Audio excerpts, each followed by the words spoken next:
So you've touched on the importance of working with local organising or activist groups. Could you say a bit more about how you go about choosing which groups? Because obviously each location has its own LGBT political landscape. So yeah, if you could tell us a bit about that.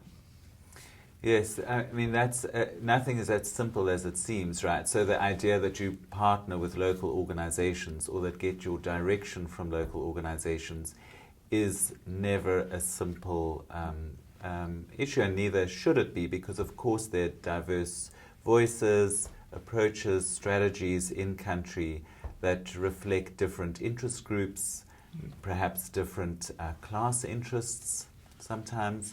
And so one needs to be very mindful of that in engaging in the research work. Now, one of the advantages of having a Human Rights Watch presence in over 40 countries around the world and working in some 90 countries is that because even though the LGBT program is a relatively small program with some 6 people working in the program, there's a staff complement throughout Human Rights Watch of some 400 people.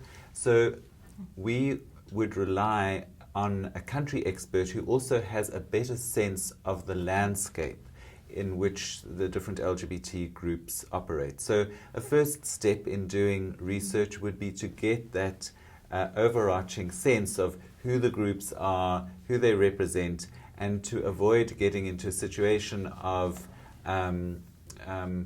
working with one group at the exclusion of another. So, of course, that can be, a complicated situation, and there's no formula of how to do that. But what we try to do is to be as consultative as possible to get a clear and overarching sense. Sometimes we partner with a particular organization, and that partnership can take different forms. It might just be a loose sort of common purpose kind of affiliation in which a group might assist with research in one way or another, or helping us to find interviewees for the research. In other instances, it might be a joint publication, for instance. And certainly we rely on, we like to see our research reports used by local advocates in terms of pushing their own work forward. But sometimes people have very different interests, actually, and very different strategic approaches in which it's not really possible to, in which one needs to make some kind of a choice as to how you're going to pitch your research project, and how we feel, based on the consultation that's taken place, is where we're going to have the most impact and how it will work best. And sometimes a close partnership with an organization, like a joint publication, is helpful, and sometimes a bit of distance is also helpful. I think, for example, in Liberia, where there was the role of Human Rights Watch was to bring local groups in conversation with government officials, is it was helpful to be an outside entity there.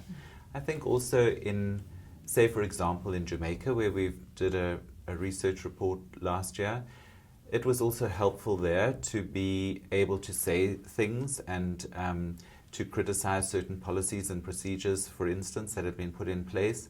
It was helpful to be an outside entity doing that, because it didn't have the effect of spoiling the relationships, for instance, that the local groups had built, for instance, with the police, that it puts them in a position where it's not helpful to be overly critical about a particular policy or a particular program.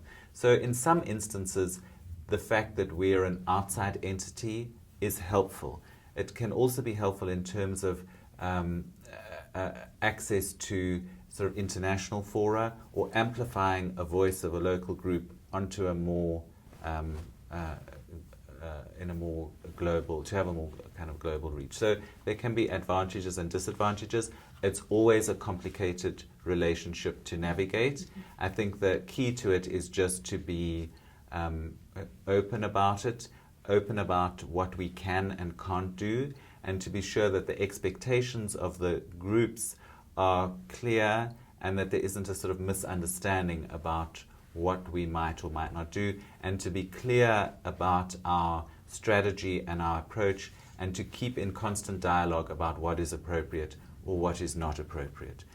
We're going to be releasing a report on Kenya, on mob violence in Kenya and the police's response, which is sometimes helpful and sometimes not helpful.